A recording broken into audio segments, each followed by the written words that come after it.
petition packet, we'll mark it, we'll admit it as evidence, and then we'll turn to you.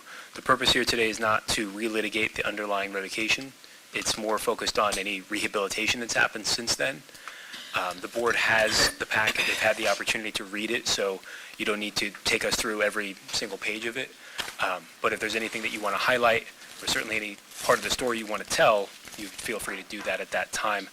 You'll be sworn in, so you'll testify under oath. You'll do it straight from that chair. The board members may have questions, they may not, and we'll just go right to left with any questions.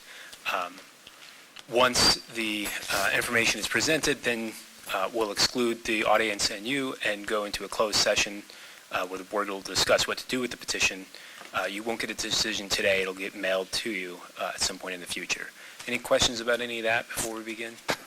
No. Okay. Ms. Denver, any preliminary matters to take up before we begin and go on the record? All right. Do you need to call the hearing back into session? Yes. Yeah. I'd like to now call this hearing back into session. Veterinary Medical Board. Jessica, do we need a quorum again? No, we're good. Okay, thank you. Okay, we can go on the record. All right. All right, we're on the record before the Veterinary Medical Board on the petition for termination of probation of Shanna Tunglung. It is OAH case number 2019-06-0254. My name is Sean Gavin. I'm the administrative law judge assigned to hear this case. It is Thursday, July 18, 2019 at approximately 1 p.m. Can I take the appearances of the board, starting with my farthest on the right there? Hi, I'm Jennifer Laredo. Alana Yanez. Diana Prado. Jamie Noland. Cheryl Waterhouse. Christina Bradbury. Mark Nunez. Kathy Bowler. All right, thank you. A quorum has been established. And can I take appearances of the Deputy Attorney General?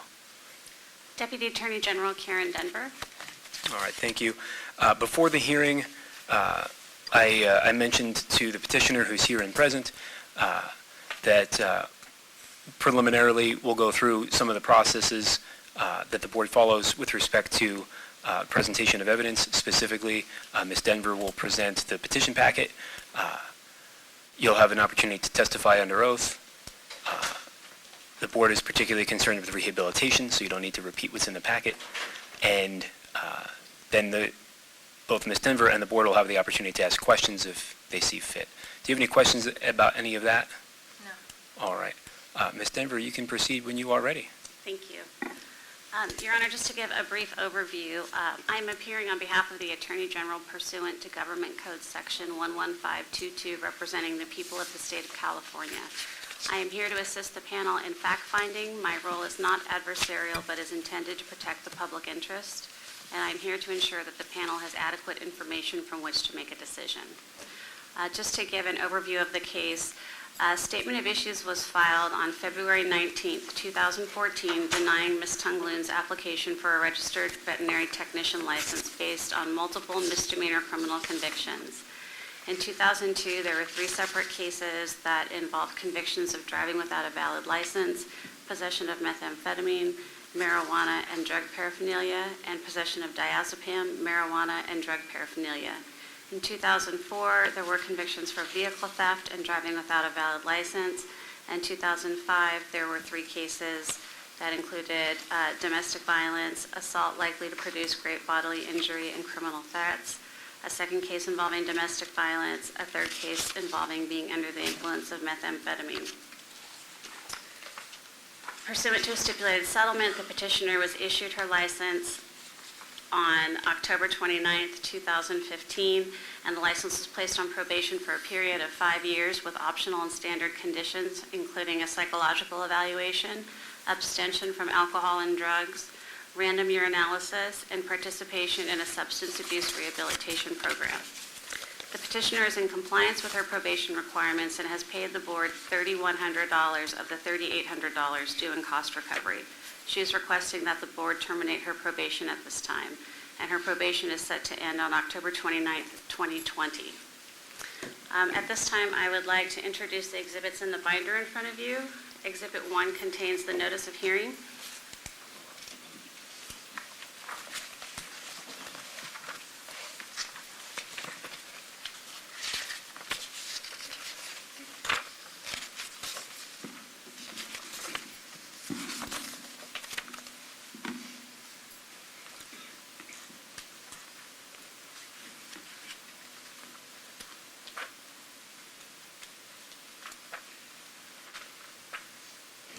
Oh, I'd like to move that into evidence. Oh, pardon me. Ms. Tung-Lung, do you have any objection to Exhibit 1 being considered as evidence in this case? No. Okay, Exhibit 1 is admitted. I'd like to move Exhibit 2 into evidence, the license history certification. Ms. Tung-Lung, any objection to Exhibit 2 being considered as evidence in this case? No. Exhibit 2 is admitted. Exhibit 3 is the decision and order in this case. Ms. Tung-Lung, any objection to Exhibit 3 being considered as evidence in this case? No. Exhibit 3 is admitted. Exhibit 4 is Ms. Tung-Lun's petition for modification of penalty along with attachments in support of her request. Ms. Tung-Lung, any objection to Exhibit 4 being admitted as evidence in this case? No.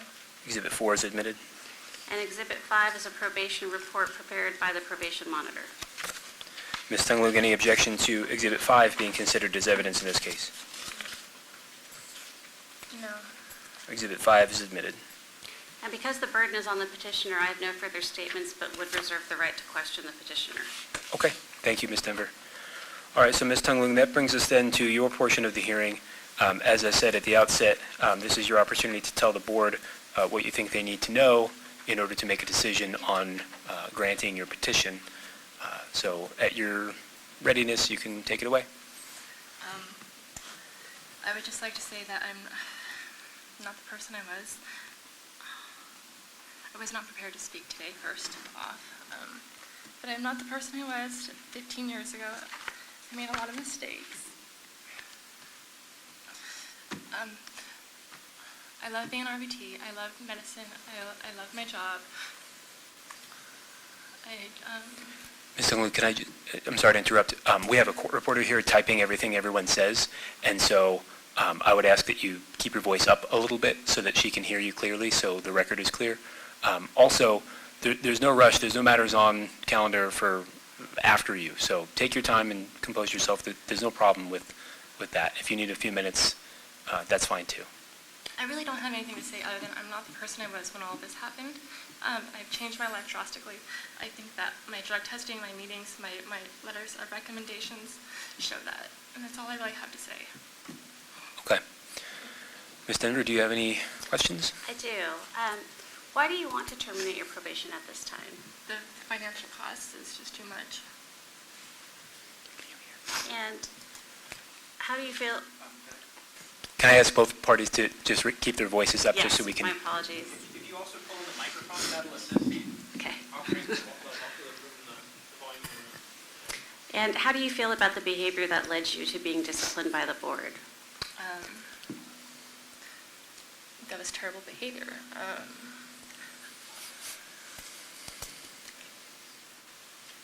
It's unacceptable behavior.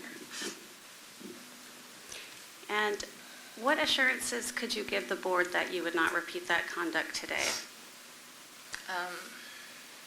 Assurances is just the fact that my life is so much better now. I have things to look forward to.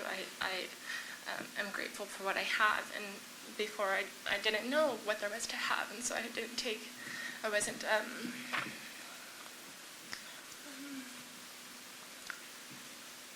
I'm sorry, what was the question? That's okay. What assurances that you would give the board that if they were to terminate your probation, that you would be safe to practice?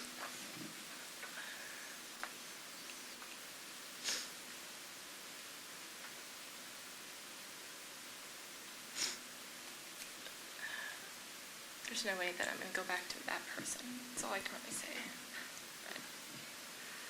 I'm just going to ask you a couple more questions because I'm sure the board members have some questions for you. But do you consider yourself an alcoholic or addict? Mm-hmm. And do you have a sobriety date? 2012. I'm sorry to interrupt. I just need to make sure the record is clear. The question was, do you still consider yourself an addict or an alcoholic? I just need to make sure that your answer is in the form of a word so the court reporter can hear it. Yes. Okay, thank you. And then just two more questions. Your petition indicates that you attend 3 Alcoholics Anonymous meetings a week. Do you plan to continue to do that even if you are off probation? 3 Alcoholics Anonymous meetings a month Oh. only. And yeah, I'd like to stay connected to the AA community for sure. And then finally, it appears that you still owe $700 in cost recovery. Are you prepared to pay that amount if the board were to decide to terminate your probation? Yeah.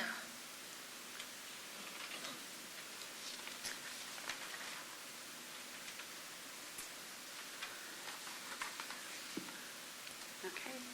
I have no further questions. I'm sure the board members do, so I'll give my time to them. All right, thank you. We'll start on my right here. Ms. Laredo, do you have any questions you'd like to ask the petitioner? I do. So thank you for coming in. I'm sure it's very difficult sitting there, so I can assure you we're not here to judge you. I just had a question. We have in your packet that you failed to submit a sample on 6 occasions, and there's an explanation for one of the occasions. Can you tell us what happened with those other times? I'm not aware of those other times. Anytime that I've had an issue, the probation monitor has emailed me, and I've always been quick to respond. I think that, can you tell me where those are? It's Exhibit 5, and it's the second page, AGO 41.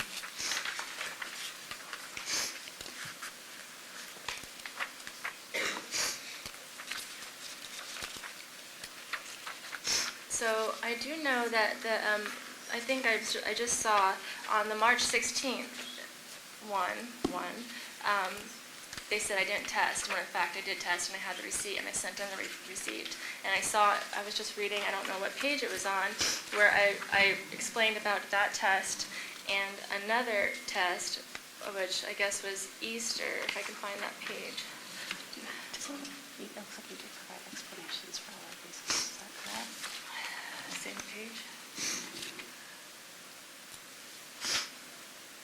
These are the ones you missed and you documented explanations. March 16th is that one, March 27th, it's not on there. I don't know, July 21st.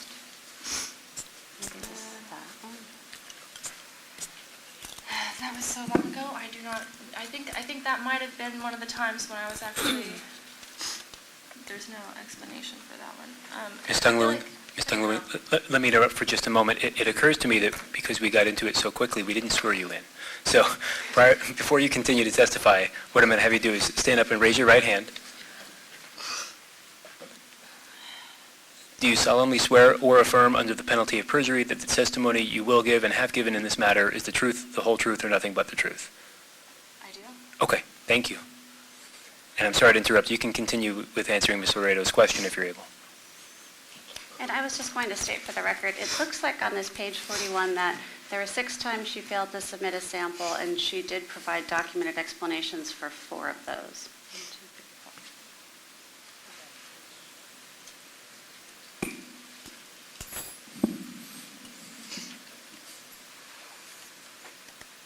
I'm not sure that I'm aware of the 2 that I missed. That's all I can really say. I feel like there was one time I missed a test and I had to go in shortly after and do a blood test. I feel like I've been in compliance. If I missed a test, there was a reason for it, and I spoke with my probation monitor. Okay. And then also on that same page, it says that you had failed to log in or check in on 8 occasions. Is that accurate? 8? Yeah.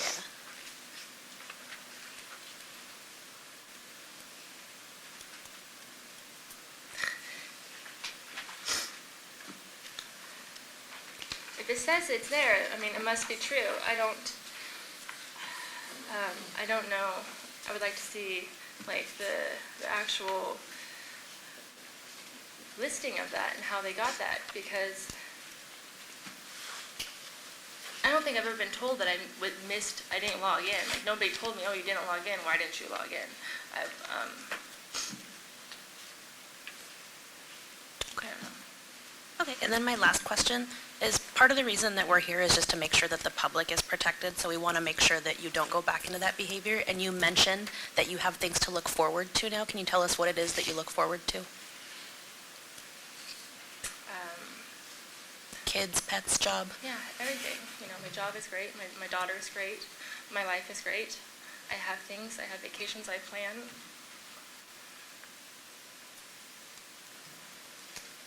I was just really young, and I just didn't have any paths set out before me, and now I do, and I like the path I'm on. Okay, thank you. All right, thank you, Ms. Yanez. Sorry. Thank you for coming. I know this is not easy, but we do have to get through it. It said that you had 8 diluted tests in 2018, and I think we even have the records from 2019, and it looks like there was diluted tests here as well. Do you know, did they notify you? One time, just this year, I received the violation notice saying it was too dilute, and that's the first time I ever heard about it. And then I just saw this in here. I was like, wow, there's a lot of things that says it's dilute, but I was never told about that until just this year on the violation letter, which I'm sure is in here. That's the first time that I was made aware that my urine was too dilute. Do you know why it was too dilute? I mean, when you got one notification, you said that Yeah, it was one too dilute? notification, and my routine has been the same. I wake up and I go and test within an hour, and I usually have 2 cups of coffee, and I probably pee 3 times before I get there, so maybe that's why. But my routine has never changed, and they never let me know that it was dilute to begin with, so I never changed my routine. So if they would have let me know last year, or whenever this morning routine started, because my routine did change at some point. I started going to a different testing facility, one where I was able to just wake up and go. And I'm assuming it's probably all within that same routine. Like 2017, I would go in the afternoons, and then 2016, I'd go on my lunch break. And I don't think that I didn't look at it extensively. I was just seeing it when I was sitting here, all those dilutes I saw, and nobody made that made that known to me until just like in April or so, March of this year. And I'm assuming it's probably because of the routine, waking up, just drinking coffee, getting ready, rushing out of the house, peeing before I leave, and then peeing when I get there. I wrote that in my note, and that's just how it's been. And there's so many.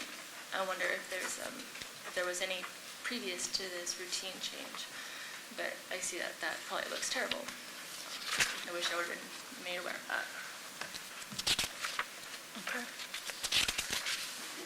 And so you haven't been drinking or using in 2018? It was just, you're saying it was just diluted because it was in the morning and you drank a lot of fluids before your testing? Yeah. Okay. Yeah. And what's your sobriety date? 2012. When in 2012? I don't have an exact date in 2012. I drank in 2012. Uh-huh. My drug sobriety date is 2005. Okay. So. And so you stopped using drugs in 2005? Yeah. Do you have a date in 2005 when you stopped? Like, do you know your sobriety? Yeah, May 23rd, 2005. Okay. And then you have now stopped drinking alcohol as well? Yeah. And that was in 2012? Yeah. Okay. And you do consider yourself an alcoholic and an addict? I consider myself an addict, more of an alcoholic, but I go to AA instead of NA because I fit in with AA people better.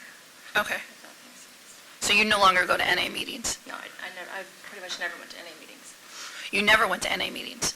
Not hardly, no. How did you get sober from drugs? I went into rehab. And, Uh-huh. you go to NA meetings in rehab Uh-huh. and stuff. But as soon as I was on my own, I went to AA meetings. Okay. Different group of people. Yeah. And so you did go to rehab in 2005? Yeah. A rehab facility? Yeah. Okay. How long did you spend there? spent 4 months in a women's shelter, a women's rehab, and then directly from there went to another rehab for 6 months inpatient as well. And then after that, I was on outpatient for another, I don't remember how long, another 6 months or something. It's been a really long time. And did you serve any jail time or prison time when you were on drugs? I went to jail. Okay. And, I don't have any additional questions at this time, but I may later, so. All right, thank you. Thank you. Ms. Diaz? Yes, thank you. What routines do you have in place in order to be able to help you remain sober?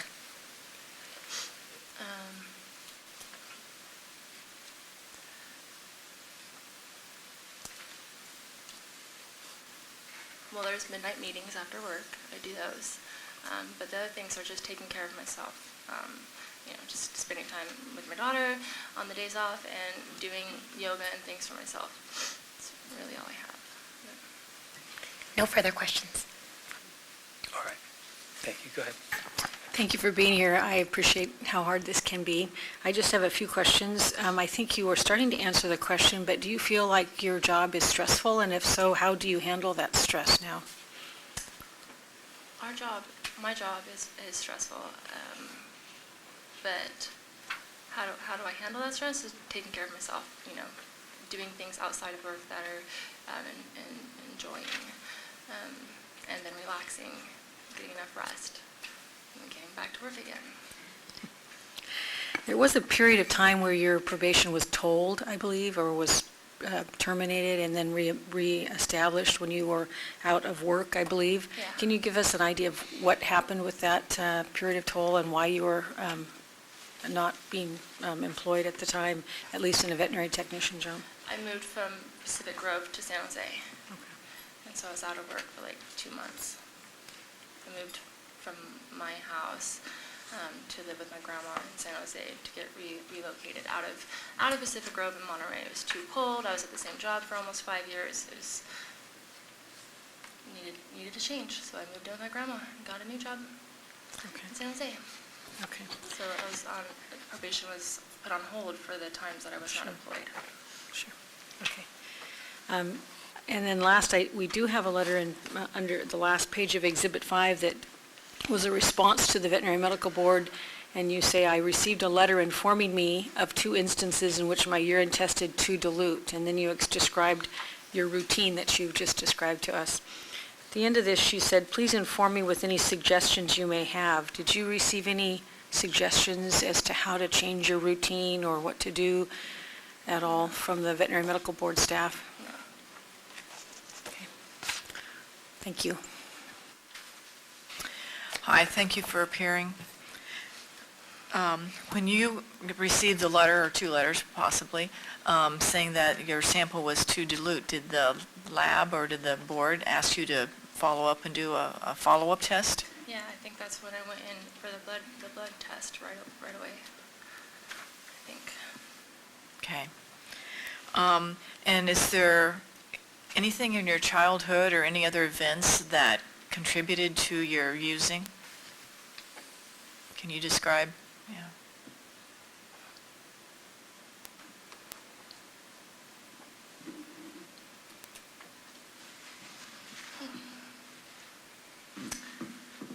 My whole family's drug addicts. I think that explains itself. Yeah. Thank you. Hi, thank you for coming. Obviously, your profession means a lot to you just by your response here today and just what you're trying to do. It seems clear to me, and I didn't know that about your family, obviously, but just from your history that you have been through a lot at a young age, and that takes a toll on a person. And I'm just wondering if you have any kind of therapy or support that, because that doesn't go away just by stopping drugs. If you have any help right now. I don't really interact with my family. It's pretty much me and my daughter, and that's how it's been for a really long time, 10 years, 15 years.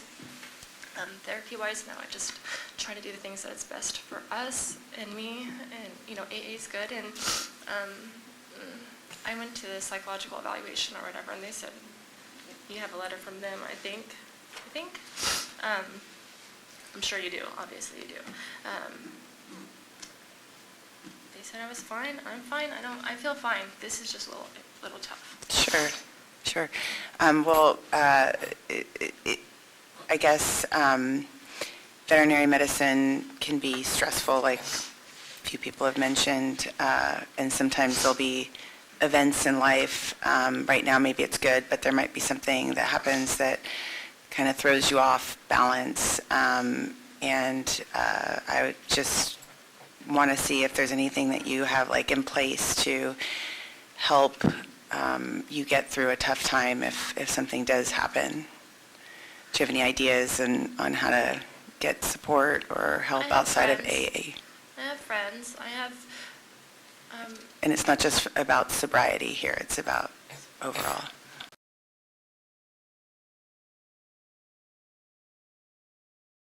You're required to file as part of a probation. One was like about 49 days late. I didn't see if you had answers in here, and I might have missed it. This was just a notice. It's on page 41. It just says, that you got letters. I was just wondering if you recall reasons why they were late. I feel like I briefly just saw this. I did not get this before today. I got this when I walked in the room right now. Oh, you did not? Okay. Yeah, see, all of this stuff, I saw these pages that said late quarterly report. I think that one was mailed to my last job, and then I saw one was mailed to my house. But I don't have an explanation for what happened. I feel like I thought I was in compliance, and I might not have, like the first time I was maybe late, but I can't see that I was late all those times, 49 days. Are those reports filed online, or are they paper? No, because I have to send in my meeting slip, I have to send in my check, and I have to send in the quarterly report. And when it's the quarterly report, I send all three in together. Okay. So I just don't know what the issue was, but I feel like there was a lot of miscommunication in the beginning, is what it seems like. And I can't remember even getting all of those notices. I feel like if I would have gotten all those notices, I would have been more on top of it. And I don't think I would be appealing if I knew I had so many dilute tests and so many late reports. I thought that I was doing a good job. It's the only reason I've appealed, or else I wouldn't be here today. So I feel like there must have been some communication issues. Because I can't see myself being late three times in a row on my quarterly report. Okay. My last question was, and I think you've sort of covered this, and we probably already heard it, but I think maybe you submitted one of the doctors that you work with. It was your performance reports, whatever from work, and just said you're encouraged to continue utilizing constructive outlets for your stress. That's what it says in this report, and you've already said that it's yoga, working with your daughter, things like that. Are there other constructive outlets that come to mind? I think at work, they just want us to communicate more. I see. Yeah, there's a lot of lack of communication at work, for sure. There's a lot of us, and we all overlap. We're in a CCU, ER setting. I think that directly is just communicating with our teammates and working through stuff at work. And I think that communication has happened more since then. Okay, thank you. Thank you.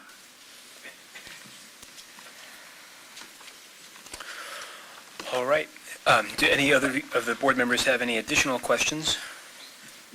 Seeing none. Ms. Denver, any additional questions? No. All right. Ms. Tulong, do you have any additional statements you'd like to make? No, Okay. Well, with that then, that'll submit the matter. The matter is submitted, the case is closed, and we can go off the record. All right. Thank you very much. So now we'll go ahead and go into closed session.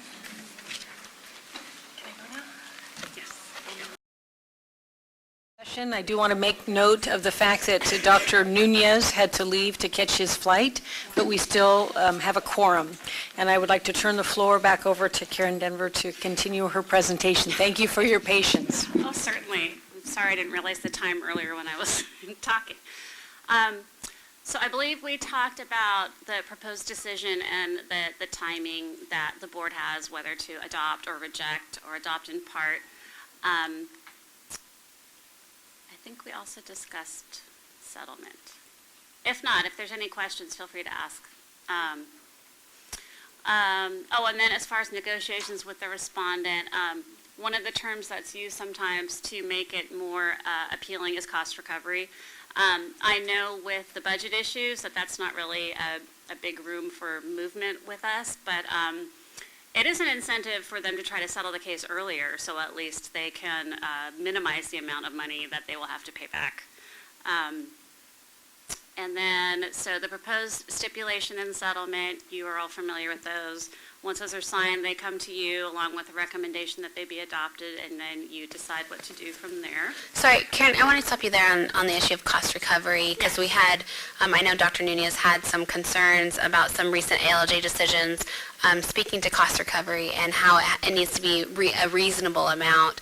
And so it needs to be, one, broken down correctly, which we're working on a new template to break it down, but it's more the overall cost. So if it costs us $30,000 and the judge determines that's not reasonable, can you explain more what the judge is thinking when he looks at that and what, in your experience, you've dealt with cost recovery? Yes. In fact, wait, there it is. No, it's okay. So there's been a couple of issues with cost recovery. One is that, so when we submit our requests for our legal cost recovery, we have printouts from ProLaw, which breaks down every single task, what we did, the amount, the date. And so those have always been sufficient for them to provide cost recovery. Some of the ALJs have found that our clients' cost certifications, because they don't break it down by task, they just won't consider them because they don't comply with the regulation that says you have to break it down to that level. Some ALJs still have granted those costs, but some will not consider them. And as far as the factors involved in determining the reasonableness, I have not had, I'm trying to think, I don't think I've had any case where an ALJ has said that our costs were not appropriate, because they look at, you know, the number of witnesses, the number of issues, the complexity of the case. It would have to be, I guess it just depends on the ALJ. Yes. So there was a case just recently, I think, that we went through, and there were, I think it got transferred to 3 different attorney generals, and each one had to kind of obviously bill for the time that they had to review the case, and, you know, they're taking over from someone else, and so that adds time to the whole thing. And I think there was another, like it was one of the ones that you consolidated, and the other person then ended up, I might be saying this wrong, but they ended up maybe settling, and now the witnesses and everything were being put into this one cost recovery sort of package, and they thought that that was excessive to charge them for the transfer of the case to multiple attorney generals, and so that So I spoke to Jessica about that, and that's pretty unusual. We rarely reassign cases, and if they do, we try to minimize that for that very reason. It makes no sense. I mean, sometimes if there's a case that has been sitting and no one has really done much with it, they might look at reassigning to somebody else. I don't know what happened in that situation, if maybe someone went out of the office suddenly. I honestly don't know, but that's pretty unusual. And then as far as the, when there's multiple parties in an accusation, they are jointly and severally liable for that cost. So just because someone stipulates to an amount and settles out of it, first of all, at the time of the hearing, usually that's not even a final decision, so it doesn't really matter. And so we still would request all the costs against the person in hearing. That seems kind of, the multiple attorneys I haven't even encountered. I really haven't. Again, if someone is out suddenly because of a death in the family or something, but I mean, we really try to prevent that because of this very reason. And we don't want to recreate the wheel. We don't, if someone's very familiar with the case, we don't want someone else to have to spend the time to come up to speed and do all of that. So The other thing that we've run into, just even in some of the cases that we looked at today, is that if all of the charges haven't been proven, then all of a sudden the cost recovery, even though there was a good reason to investigate and to go through this, it looks like to me, the costs go from, say, $40,000 to $5,000. When you guys are arguing the cases, do you talk about why the costs are still, why it's still reasonable to ask for these costs? Is that part of the closing statements, or how does that work? It really depends. A lot of times, if the respondent doesn't bring it up, it's not really argued at the hearing. But if it is brought up, then absolutely, we explain the board has a duty to investigate. We brought all these charges because we only bring charges we believe that there's sufficient evidence for, and you have an obligation to do so. And so I have found, even if there are some charges that are dismissed, they don't usually take that away from the cost recovery unless it's something like, I'm trying to think, like in a case where there is like an RN standard of care case, and along with that there's some record keeping violations, and for whatever reason there's problems with the standard of care, witnesses, whatever, and if it's not found, then they might cut back like the investigation costs, which again, I don't think is necessarily fair because the board has a responsibility to investigate that. But for the most part, I personally haven't seen a lot of reductions in that.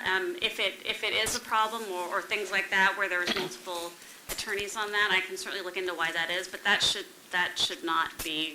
be unusual. They really try not to reassign. So kind of following up on cost recovery. Following up on cost recovery. In what percentage of the cases when there is a reduction in the cost recovery, is that, under Zuckerman, how many times or what percentage of the times is that due to because that's all the respondent can afford?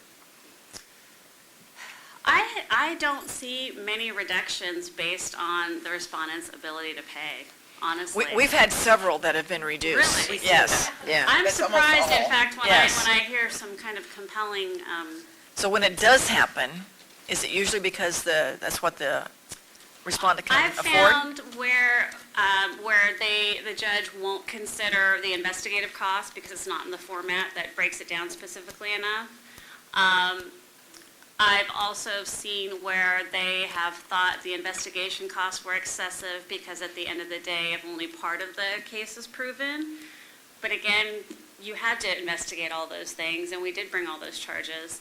But I personally, I've had people that seem to make a pretty compelling argument about their finances, but it's not been reduced. And that could be in part because people can get, a payment plan through the board, that kind of thing. But I'm happy to look at any of these decisions that you get to kind of take a look. Could it be possible the jurisdictions, because you're seeing the Sacramento office decisions, not so much maybe Southern California jurisdictions, to where it's just a whole different ballgame down Yes, there? it could be, yes, definitely. We could look into that. Yeah, this is all in the same line, but because we have seen some cost recovery rejected, and I'm wondering if there's any better due diligence, not necessarily on the DAG costs, but from the board investigative costs that we can be doing or staff can be doing to make a solid case in a hearing so that we don't get these judges, sort of reducing, or not saying we haven't proven the costs. Correct. And that's something that we've been talking about, Jessica and Rob and I, about trying to track it in a way that we can then, certify it to the court. Right. But that's definitely something that we're trying to improve. Because the more we go, we should, yeah, so are we getting close to getting a system in place for going forward? Any other questions on that? So again, here are the Zuckerman factors. I've even had, just because the respondent had a subjective good faith belief in the merits of his position and lost, they didn't reduce it. Maybe it's a Sacramento thing, I don't know. I'd be curious to see. But again, the biggest problem that I have seen and heard from other DAGs in Sacramento is the one where the investigative costs aren't broken down enough. So that's obviously something we can work on. Even if initially, if there's not a system, if people can just kind of break down their time by hand even initially or something, I think it would just help. And that's the end. Are there any other questions? I know I kind of went very fast before lunch, so. I have a question just in general, and it just seems like I've been on the board a few years, and I would say the last year and a half maybe, it just seems that we have been receiving, and it's frustrating from the board perspective because it's time consuming and all the rest, plus it's things we've already reviewed before, but getting decisions back, mostly with the ALJ, where there's technical errors in the decision, and then there's legal errors in the decision that cause us to have to vote not to adopt and to send it back for, and we're seeing it more and more often, at least I am, on so many of the decisions we're getting.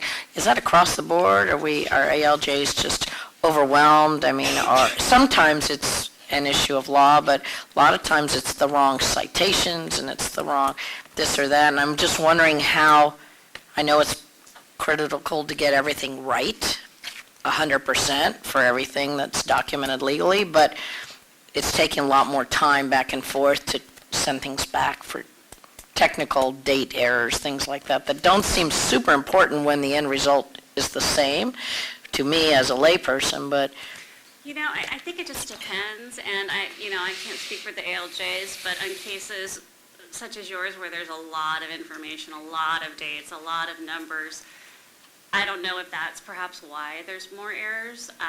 In a typical conviction case, I don't think we really ever see errors because they're much more simple.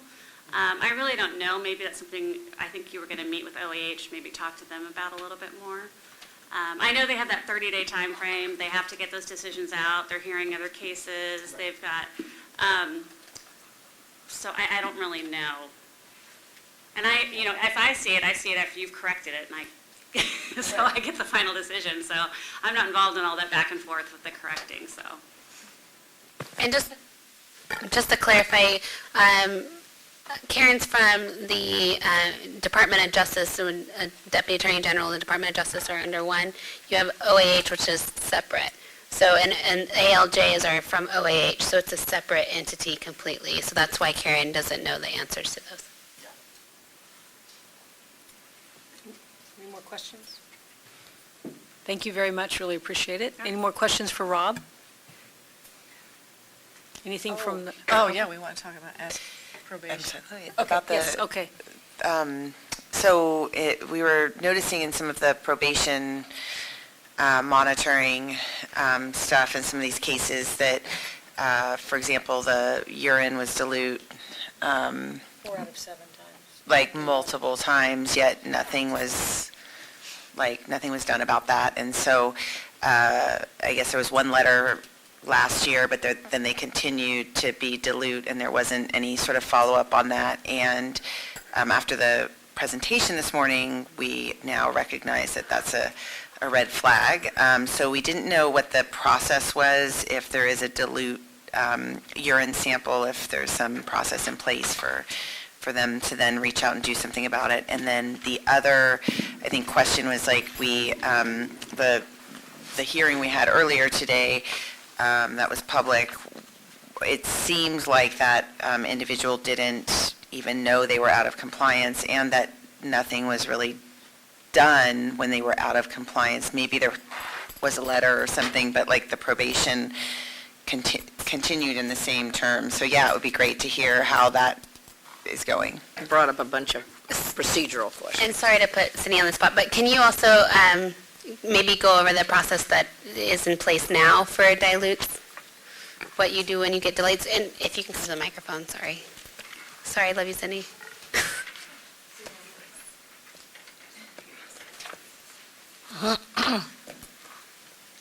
Okay. I'll try to answer as best as I can. I've been the probation monitor for about a year, so I'll just put that out there first. So since I've been at the desk, when we do have dilutes that come through, I think Dr. Ferguson was explaining a little bit about how they, First Source can retest the specimen. You know how he was saying about adjusting, the level of the creatinine and then adjusting it to 100 and just kind of like the mathematical type of equation he was talking about. I know that that's something we automatically do now. So the dilutes I get now. As of, What do you mean? sorry, as of when? Earlier this year. Do you have a date? No. I would say probably February. I don't know the exact date though. Okay, so around So- February. Yeah, so it's been like about 6 months, I would say, that's what we do now. And honestly, a lot of them have been coming back just negative, so they'll come back as dilute at first. The first result that I'll get is dilute. Then they'll retest the specimen, and then it'll be negative. So it'll be like a corrected report that I'll get, a subsequent report. But if it still is dilute and it's not confirmed negative, I will send them the letter that says explain why it's dilute, explain what your explain why you're getting dilutes. And now, from now on, I'm trying to let them know at the beginning of their probation about dilute specimens. So, getting it at the beginning instead of waiting. Are you sending letters, Yes. the letters you're sending on dilute tests, and the ones that don't reconfirm, don't reconfirm? Confirm. Are those when have you started sending those out? Is that only recently as well, like in 2019, or was that in 2018? It seems as though it's more often now. I think I did see some in 2018, but it seems more so now. Because we did get a new, I think it's kind of been a change with First Source as well. We got a new account manager, I believe at the end of 2018, so who I work with directly, our Veterinary Medical Board account manager for First Source.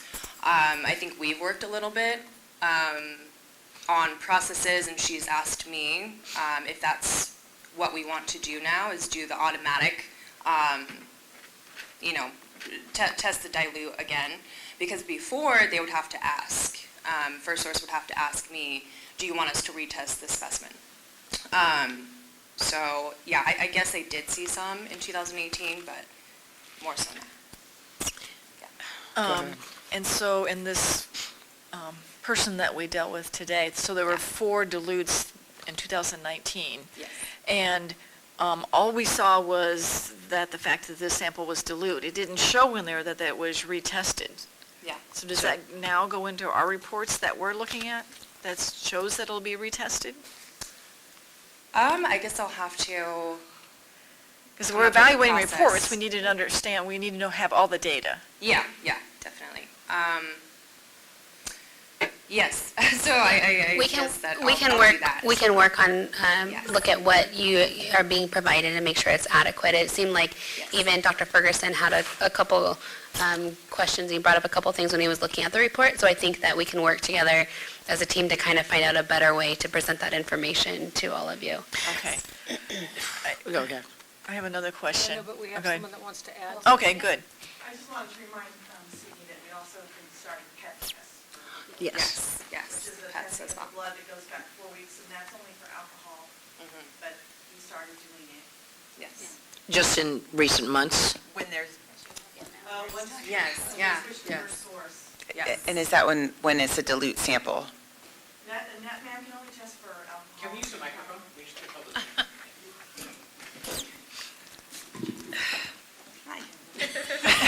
Deirdre Gerard, I work with Sydney, staff. But I'm kind of a resident expert in First Source because I worked for the medical board for many years, and I was glad to see that we switched to it here.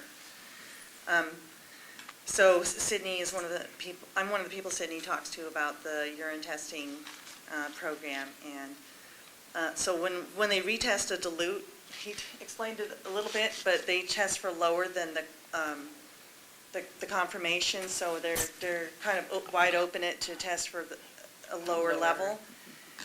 And I think that's the retest they're talking about. They're really not retesting the sample B. And so most of the folks, I think, are alcohol consumers, and so the PET test does capture that. And also, Dr. Bradbury, I think you were asking about the cough syrup, or was that? Yeah. And that's a program issue, and the physicians, because the decision says they should abstain from products containing alcohol, and so that would include that. They make NyQuil without alcohol, and so the board shouldn't be in a position of determining what product they consume. So that's something that will be handled with in the interviews with the physician. And I believe we have a sheet that they've normally signed that says they will abstain from those things.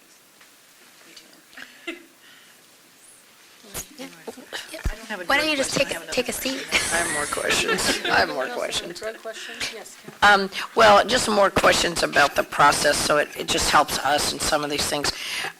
In some of the reports we saw today, the same example, with the 4 dilute urine tests on the First Source report, it did not, and that was this year in the last few months, did not show follow-up PET tests or whatever. And I think are we given to assume that there are no follow-up tests if that we're not seeing it on that report, is my one question.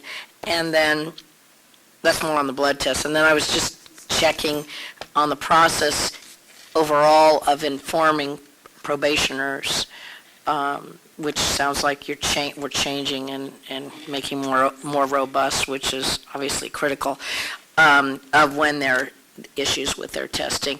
But in the same example that we're all citing today, there were multiple late filings of quarterly reports.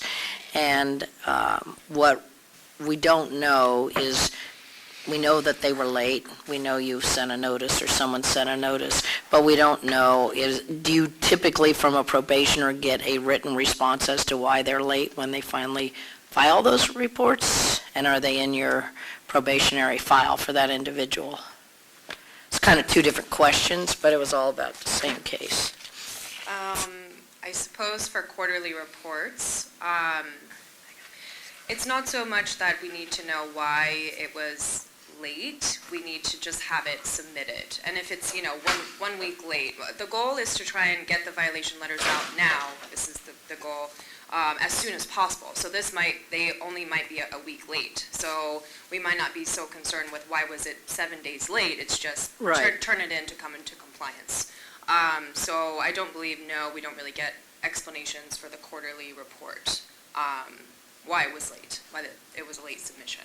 And do we have a number of times, a threshold where you can be late, so many times before you get a urine violation of your probation notice? So I think, I think it's really on a case-by-case basis, because keep in mind that the intent of probation is not to be punitive. It's really to document compliance and to demonstrate rehabilitation. So when you're looking at something like a quarterly report, if it's like habitually late by 3 days, you kind of, you're still getting it. And you look at the intent of that actual condition, and it's really to make sure that they're aware of their status of probation. They're checking off that they've been compliant with the whole thing, and they're submitting that to us quarterly. So if it's late, maybe a week, we should definitely contact them and let them know it's a violation of probation. But as far as, is there a threshold, like, okay, you're late the 3rd time, now you're out, it's what are you gaining to protect consumers if you say now you're out, but I mean, you have to really gauge that and engage in the responses to what you're doing. So I wouldn't recommend to my staff that say, after 4, that's it, we're turning that in. It's really, and you have to look at it in the holistic part of it and what they're doing to comply. And I do want to say, and I feel like, and I apologize for putting you guys on the spot, but you guys, I mean, Sydney, she inherited a lot of cases that have not been followed up on for a very long time, and we have to prioritize. We have over 100, and it's just her. And so we have to prioritize the ones that we feel like we need to send to the AG now versus we need to work on getting more into compliance. So if it's like a quarterly report that's been missed, that's lower on the priority versus the ones who are testing positive all the time, you know? And so, and unfortunately, because we have over 100 cases and it's just her, and a lot of these take a lot of time, there's going to be ones that will be missed. And dilutes, obviously that starts being indicative of a problem, but more red flags are like that are testing positive for a whole bunch of stuff. And so if it comes down to a matter of just pure resources, and yes, we have dilutes over here, but I have a whole bunch of positives over here, I need her to focus on those. And so I just want to put it all into perspective that you might see where it's like, well, you didn't follow up on these dilutes, like what's going on. That's, I don't think, our intention for you, and I don't want you to feel like that because I'm directing her to focus her resources while I really feel like it's for consumers. I agree with your prioritization. I think that that's a good plan. I think the hard thing for us is that we're trying to decide, how to move forward on these cases and how much weight to put into the fact that they're non-compliant and that sort of thing. And so that's the only reason why we have you up here, asking you not to try and say that you're not doing your job. We just want to understand it better and then also know how much weight to put behind these situations, and then perhaps maybe, as resources improve, the light at the end of the tunnel, we can improve on things always. But I think that's the main reason is it's hard for us to know how to judge something. And we actually we're doing the same thing now when we're trying to get through these cases. We try to judge on really what are we supposed to do with these violations? It was that it would dilute from a while ago, and they're working to come into compliance. We try to make that determination in assigning resources. So I absolutely understand your job in trying to decide, okay, we had dilutes, but we never told them it was a dilute. To me, ultimately, it's always going to be on the probationer to comply with their conditions, but I think we absolutely have a duty to let them know and to communicate, and it's part of probation monitoring. So I feel like if there's times where we fell short, we have to own up to that. And I think depending on what it is, because there's some things where, okay, we fell short, but you did this egregious thing, it doesn't have any weight to it. But I mean, that's kind of your job as members, is to weigh each thing when you're deciding it. Sure. Go ahead. Yes, ma'am, regarding the quarterly declarations, I don't think you'll ever see someone having a petition to revoke only for quarterly declarations being late, but what you will see is when another violation's brought up, there's always, typically there's quarterly declarations haven't been done, and the other thing they're brought up is because they check on that they're in compliance, and we already have them on another thing they're not in compliant with. Now they've got 2 because they said they were. So, not to minimize quarterly declarations, but that's typically what we use them for. Okay, sure. So I have a question about arranging for the petitioner when they're coming before us. Do you prep them at all? Because this person today, maybe if you could at least explain to them that you will be before a judge and you will be expected to speak, because she burst into tears when she found out she was going to have to speak. And would it be allowed to send them the packet? Because there was information before her that she'd never seen before. Could we send them the packet before they come in? I think that our team can work with the ALJs to determine the best way to prep the petitioner. But one thing that I think we can definitely do even before this gets started is encourage our petitioners to watch webcasts, right? Because all these petitions are on webcast, and to if they ask like what do I expect, we can show them. Because a lot of times they ask us, well, what do I need for them to grant me an early termination? And we can't really give them a step-by-step guide because something else could happen. But what we can do is show them what's been done in the past. And I think that's probably the best way to educate them is go and watch a webcast. And I think that we can do a better job of doing that as a team. But I'd like to work more with the Attorney General's office to determine that. Yeah, usually they will ask me what to expect, just as the petitioner for today did. And there's not much I can tell them besides you will be coming to the board meeting. You will be presenting your case as to why you want to be off of probation, why you want your probation to be terminated. You've already submitted your packet and your written argument, or, if you will. But this will be your chance to talk to the board members, and they will ask you questions. It's something simple. I don't tell them very in depth. You'll be in front of, it's just you'll be presenting your case and telling them why you should be off of probation. So, but she was told today. Any other questions?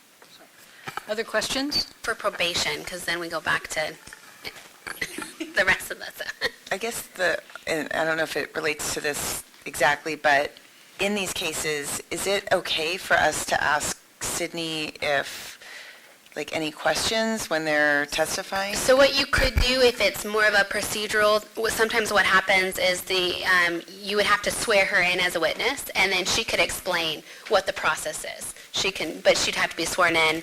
Yeah. Okay, thank you very much. Appreciate it.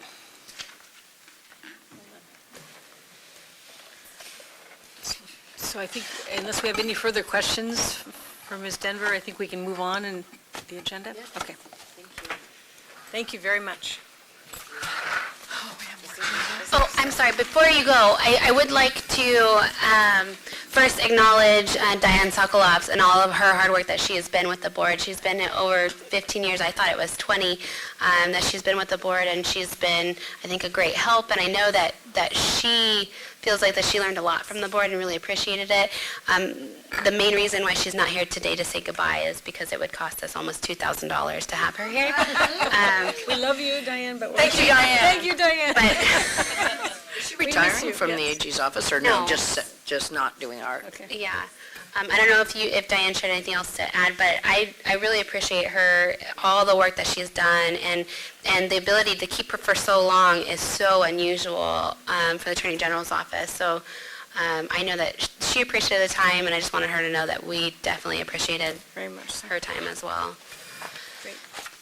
So I'd like to move back to agenda item number 15 and see if we can get through that. We already did have item B under, but we do want to start with A, the California Horse Racing Board collaboration. I'll turn that over to Jessica.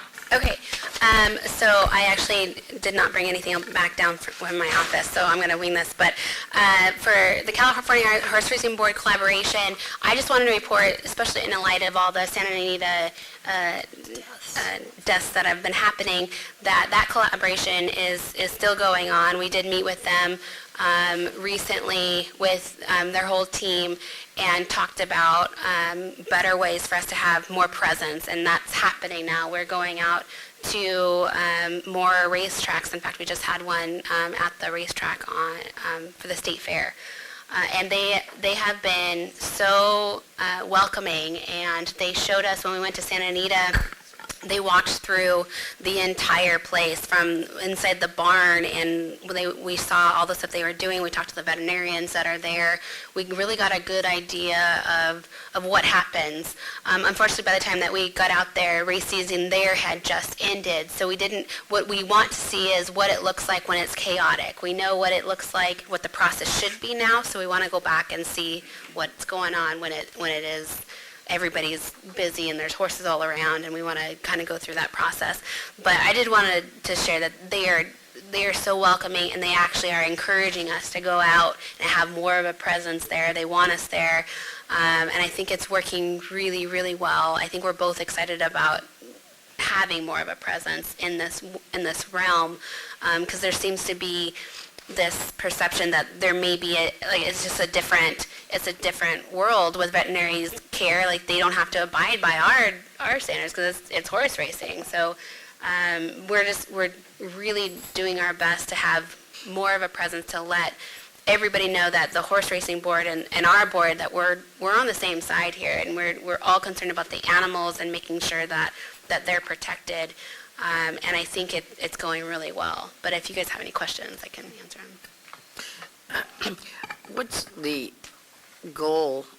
I mean, do we have between the two boards of, other than, sort of going out and seeing the tracks and seeing the processes and everything else, do we have any kind of goal about mutual involvement? I know the board is different from the track managers and all the rest.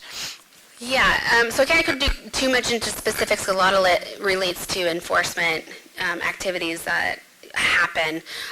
But the goal is to be more open and sharing information. So they license veterinarians, but the requirement in order for them to be licensed, that they're licensed with us. So it's imperative for us to streamline that information. So if we take action, they need to know right away that we took action.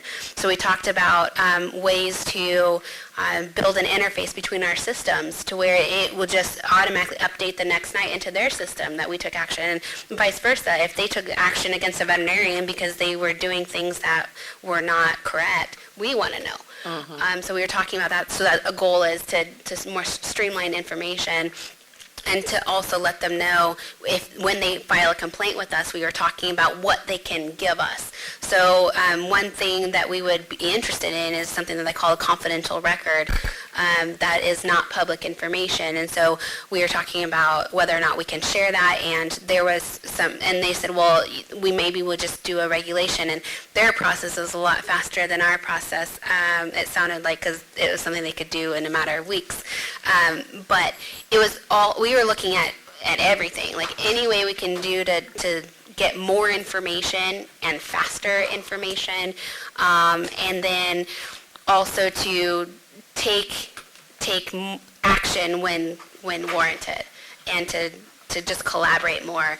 And then on more of the outreach side, when we went to Santa Anita, one thing that we were looking at is where would it be best to post flyers or something that sends notifications to the veterinarians, the standard of care, and just like the things, if we're seeing common problems, if we can work together and we both have our logos on this document and they see it as soon as they walk in the barn, they know that we're there, that we're subject to inspections, and that we're enforcing.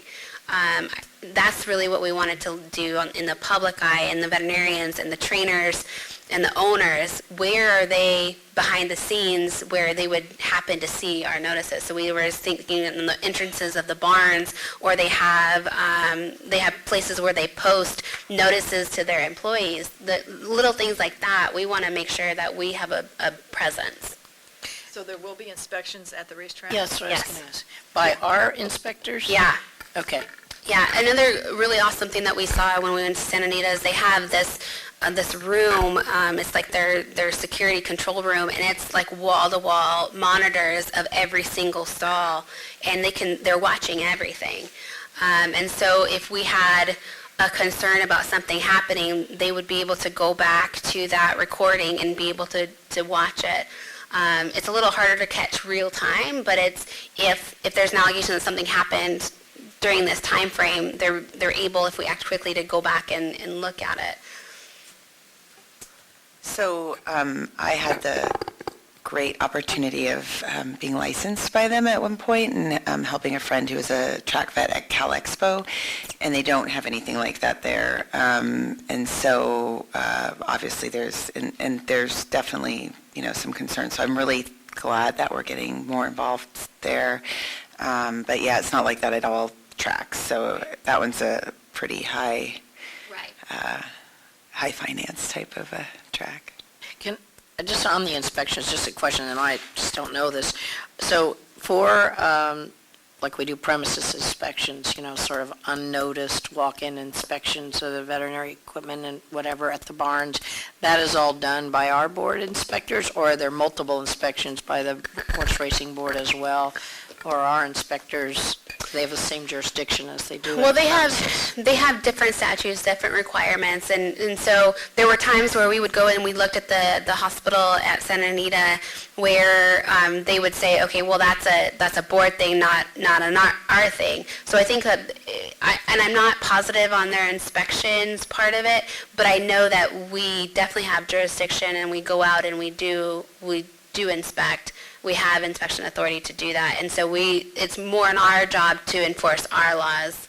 And so for sanitary conditions and just that entire inspection checklist, that's on us to make sure it's being done. Drug maintenance. Yep, yeah. So how are we going to be doing that if, like, for example, at Cal Expo, they don't really have a hospital and it's just the veterinarians coming in? I mean, they're mobile, obviously, but we can't really be in. I just don't know how that's going to work if there isn't a hospital. So I'm not sure at the State Fair if they have a need, if they're doing surgery right there. I don't know, because this is like a new realm for us. And when we had our inspector just to report that he went out to the State Fair, I haven't had a chance to talk to him since then. But I know a lot of them work mobily, so they have like at Golden Gate Fields, they have other veterinary clinics that are close there, that they're the ones who are typically going to the racetrack. So they may not have a registration at the racetrack because it's tied to that facility. But what I can tell you is with the more communication from the horse racing board, we're able to determine who's going to the races because they have that entire list. And then we're able to go to the facility that they're tied to, and we ask for specific records that are in the confidential report to make sure that the proper record keeping is happening, to make sure that there's a VCPR going on. So those are all things, and it's all because we were able to collaborate more and find out what are you collecting that we can use to help us enforce the statutes. Okay, thank you very much. We'll move on to item, let's see, we did C. Did we do C? Okay, how about D? What do you want to do? Do you want to give an update or? I think it's in our paperwork, so if somebody has individual questions. We hit on a lot of it, I think, during the enforcement presentation. Staff update, we talked about the case backlog that we have. We're continuing to work with the AG's office. D of I was something that's always kind of been an issue that I mentioned. We want to keep our costs down.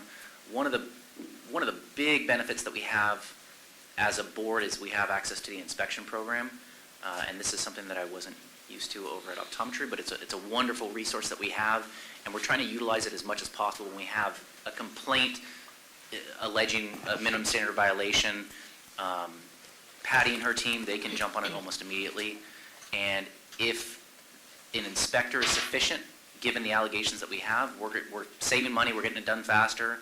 It's just all around a much better situation because we do want to keep our D of I costs down as much as possible, and I think we're trending that way. And then one of the other things with D of I is we are staying in communication with them. I actually saw one of the supervisors today, and we're meeting next week to go over the cases that are currently pending. Obviously, we're concerned about all of our backlogged areas or areas that can be a bottleneck, so that would be one of those areas. So I think, not that squeaky wheel type of reference again, but we want to make sure that we are letting them know, hey, we're looking at what's happening with these cases, and they're very receptive to it too. So they share our concerns, just like the AG's office is. So I think it's actually been really good. We're not getting a lot of pushback as far as us wanting to improve our metrics. I have a question. Given the fact that we were so behind and because of fiscal and the budget stuff on our own inspections, do our inspectors, which I think it's great to try and do as much as we can without D of I, but have the bandwidth to do the inspections we want them to do, the percentages, and take on some other things too. Okay, so when it comes to the inspection team, because we are mandated overall to do 20% inspections, right? And so that's not necessarily all going to be routine inspections. If we have, and I think when it comes to priority, if we have a complaint that we probably need to send an inspector out, that to me, I'd rather do that than do a routine inspection. Because here we have an issue happening now that we need to go and send an inspector out. So it might pull resources, but one, we're still doing an inspection, so it's going to the 20% goal, but it's a higher priority inspection versus a routine inspection. True. I just think of some of those as being more prophylactic in terms of, in some premises hadn't been inspected in years and years, and Yeah. and sometimes those quick inspections find things that may crop up to be a problem. So that's what And I my think question having was. the three positions that we're going to be filling shortly, and inspections team, that's going to help dramatically. Speaking of hospital inspection, are we done? Shall we move on? Or do you want to do Yeah, it was- licensing? The licensing.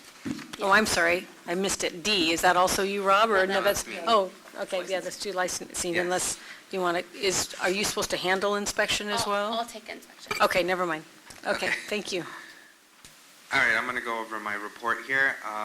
Just a few updates on on staff updates. I was able to fill the lead analyst position in licensing, and that is Kelly Ford. She was here for a couple of the meetings.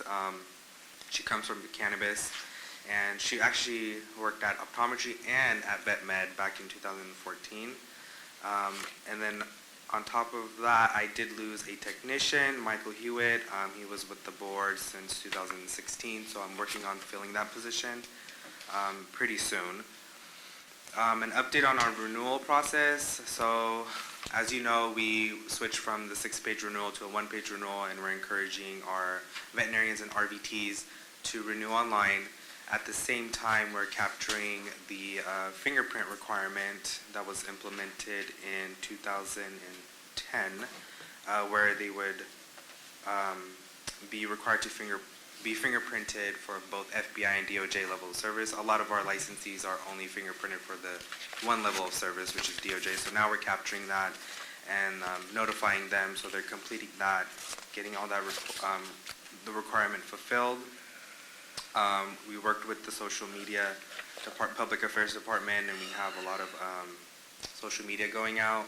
We're working with Amanda to get it up on our website and Facebook and Twitter. Update on the diversion program. So we do currently have 2 deck vacancies, and we're working on the recruitment process in the next few weeks. And then the contract is up, and it's up for bid now, and in September we will meet to review this and score all the bids received. Since the last board meeting, we had the CBT unapproved, and we have roughly refunded $80,000 for people who haven't taken the exam, who paid for it. So, the cleanup just finished for that. So a lot of people were inquiring about it, calling and emailing, so we just finally finalized that, and it's going out to all the people that we owe. And then we will be making the changes online with Breeze in the next few months, so it will be an easier process for them to apply online as well. We have some oh, yes, sorry. I'm sorry, everyone. The diversion program, it sounds like we've only ever had one person in the diversion program, and I love the idea of it. There have been more. Okay, all right. It just seems like a lot of resources for a program that doesn't have, if there's 3, is there 3 positions, like staff positions, I guess? Oh, they're volunteer? Yeah. Okay, Yeah. I withdraw my comments. About whether we can, whether one, Can you talk into the mic, whether it's cost. the microphone? Oh, I'm sorry. I think your question here is that it's now for renewal, but it says that it's costing, didn't you say with only one enrollee that it's sort of a drain?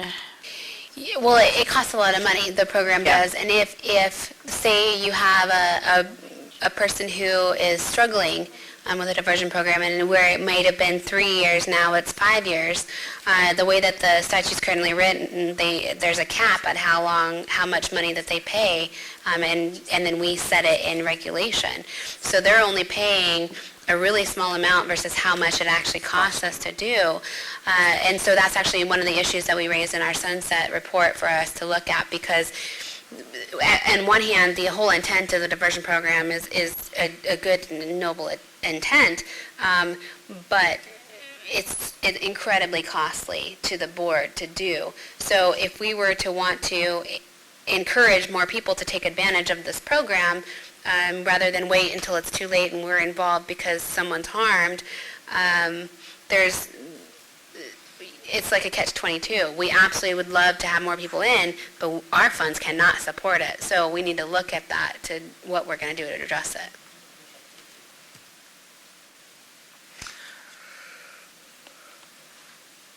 Okay, just to continue with the examination development and workshops, because of recruitment challenges, we had to switch some things around as far as the calendar goes, but the OA is still on track for December 2019 for the vet exam. And then I've provided the statistics for the last quarter here. As you can see, RVT applications are increasing, and we expect them to increase in the next several years because of the elimination of the CVTE. And we're just working with Breeze currently just to make the application process a little bit streamlined still. So it's easier for people to go online, and we completely want to get rid of the paper applications and have everyone go online and apply for an easier, streamlined process. That's all. Is there any reason that you guys think of the VA CSP apps are going down? I mean, I see that vet licensees, the applications were going down. The VACSP ones? Mm-hmm. So It's a newer program. Right, and so with the newer program, you have the requirement that's brand new, right? So you're when you start a new program, you're gonna have an influx of people coming into compliance that already existed in the population that now have to get this. So you're gonna see a jump in the very beginning, and then it's gonna start leveling out because everybody should be in compliance. I forget, is that for 2 years? Yeah, I was going to say, is it? I believe it's 2. Okay. Since 2016. No. The term. VACS? No, it's a renewal, it's 2. 2 years. 2 renewal, yeah. Okay, got it. It's less. It's less renewal. Yeah, so everybody's in there that, okay, got it. Yeah, it's 2 years. And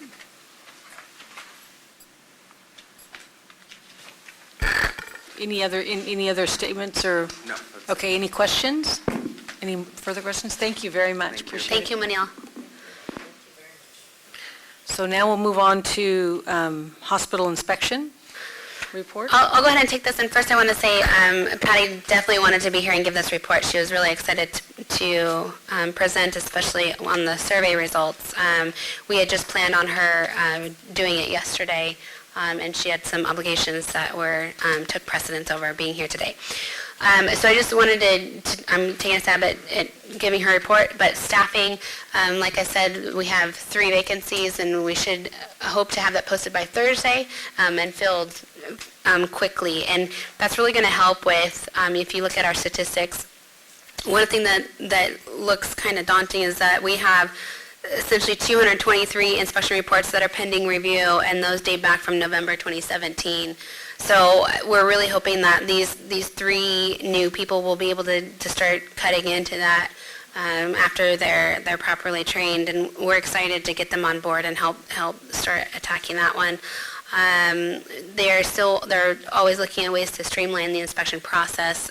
For those of you who have gone, you can see there's several steps along the way that takes a lot of time for the inspectors to do that we feel there's room for improvement. what I really wanted to highlight are the inspection survey results. And you can see that majority of them are really happy with the inspections program. And I think that really goes to the inspectors themselves and the work that they put in, and to make it clear that we're not here to pull licenses. And someone said it, I can't remember who said it before, but it's you educate before you regulate. You want to make sure that they know what's expected, that we're not here to be so punitive. We want to make sure that they're compliant, allow them time to comply. And so those survey results are really indicative of Patty's entire team, and just, I think, Patty's leadership to the inspectors, because and really when you look at our org chart, or you see data on staff that you oversee, I feel like enough recognition isn't given to all of the inspectors, because it's not just like a subject matter expert report where you have 15 subject matter experts that you're contracting with and that you may talk to when you give them a case, but inspectors is a completely different ballgame. They might as well be employees, because they are constantly calling Patty if they're having an issue or if a veterinarian is being rather difficult. So it takes a lot of work to go into that program. So while it only says we have 20.7 approved staff, we have a whole bunch more inspectors that aren't really being captured of the people that we're overseeing, and by we I mean Patty. And so I think that she's done such a great job being that resource and being that education, and they are starting their inspections training in August. They do it every year, and I'm really impressed with the stuff that they're doing, and I think those survey results, I think, speak volumes. I just wanted to compliment, it's too bad Patty's not here, I know. too. But for the record, Patty, if you're watching, I can't, oh, I'm sure. I can't say enough about how impressed I am and what knowledge I gain. I went on an inspection last week again, or 2 weeks ago, with Dr. Howard, and I mean, I know he is reflective of all of our inspectors in that he is so helpful to the public, certainly to a board member, to go on, and I would encourage any new board members to try and schedule to go on one of these inspections or more. Is very interesting, and I think the responsiveness in all the cases that I've seen has been really responsive and very happy, not happy, but pleased with what the materials are. And you guys, in the last 3-4 years that I've been on, you are starting to move more efficiencies forward, like has been terribly time-consuming with the paper reports, and I know now Jessica and Patty and her team are working to put those all online, at least to deliver them in a way that is less staff-consuming when they come in, because the follow-up, and these inspectors work 24/7, it seems like. Their personal cell phones are with the vets. They're back and forth talking on questions about what they need to have in compliance, and it's just really very, very impressive. That's why I'm so glad that we're back in the inspecting business again. Patty just texted me, it's just 16 inspectors, just so you guys know. Okay. So it's essentially 16 employees plus the actual employees that's under her. So it's a huge task that she has. So I'm really glad The inspections are, back on track again, because I think inspections are one of the best ways to kind of lift up the whole profession and get everybody into compliance. And speaking of that, so with this compliance rate here, I think there's a time frame associated with that, isn't it? Is that 30 days? So typically they give them 30 days to comply, and during that 30 days, it's a back and forth between the inspector and the hospital to get them into compliance. So that means 26% are in compliance after 30 days. That's a good question. I don't know if that's the compliance rate after the first time, or after 30 days we get 26%. I can follow up if she doesn't text me here shortly. I think it's the latter from what I've heard before, but I just wanted to make sure that we were still on the same, we're still using the same criteria. It's still better than it was before. Question, I haven't been on a ride-along inspection for a year or two, but have you gone to iPads or some other sort of device. Yeah, so that's one thing that we're looking into. Unfortunately, as you know, hold on, she said it's more like 45 days, so not 30, 45 days. But that's one thing that we want to look at. I had a couple concerns with them. One, the paper is just really time consuming, but then they actually go and they use their own devices, which is a concern when it comes to state service and what's discoverable, and it's not a great thing to do. But we're looking at ways to streamline using iPads and or tablets where they can just go through the checklist, they can check it there, and then they can have them sign it, and then it goes to our system. We're absolutely looking at that. That's part of the reason why we had the chiefs of OIS, our IT team, that came out and did ride-alongs to find out ways to stream that using electronic means. We don't think that there's a fast way to put it into Breeze, or even if Breeze is the right solution. What we're looking at is potentially software out there that we can purchase to then interface with Breeze. They've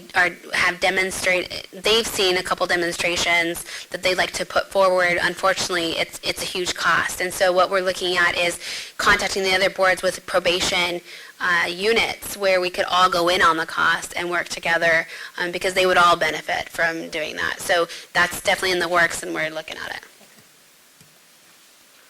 Anything else? Hold on, she just texted me 2 things. Oh, she said if we had the funds, I would love to provide a tablet and portable printer to each inspector. I think all the inspectors would like that. Yeah, I agree. Okay, moving right along then, I think we need to move to item number 16, future agenda items. Is there anything we need to add to future agenda items? We're good? Okay. And then can we propose any change in the dates for 2020? We've been talking about going to a Thursday, Friday with Wednesday for MDC. Yes, please. So unless you guys have specific dates, so what we would essentially just do is take that week and move it to the Thursday, Friday. Yeah. So if we could do that. Like 30, 31st. Do you have to check with MDC members? I can do is send a mass email letting them know these are the potential dates and let me know if there's any conflicts. Okay, that would be fine. Thank you. Okay, having said that, I would like to have a motion for recess. Adjournment, not recess. We're not recessing, we're adjourning. Wait. Come back tomorrow? I know. Wait, are we going to do the To say anything about the conference and uniform standards? We will have to post it and advertise it. Oh, that we're not addressing it? So, yeah, we'll just say that we're postponing the uniform standards and the sunset review for a future meeting. Okay. Okay, can I have a Motion to adjourn. motion to adjourn? Thank you. I have a motion to adjourn. Second. Okay, all in favor? Aye. Thank you. We're done. Oh, good. Look at that. Okay, thank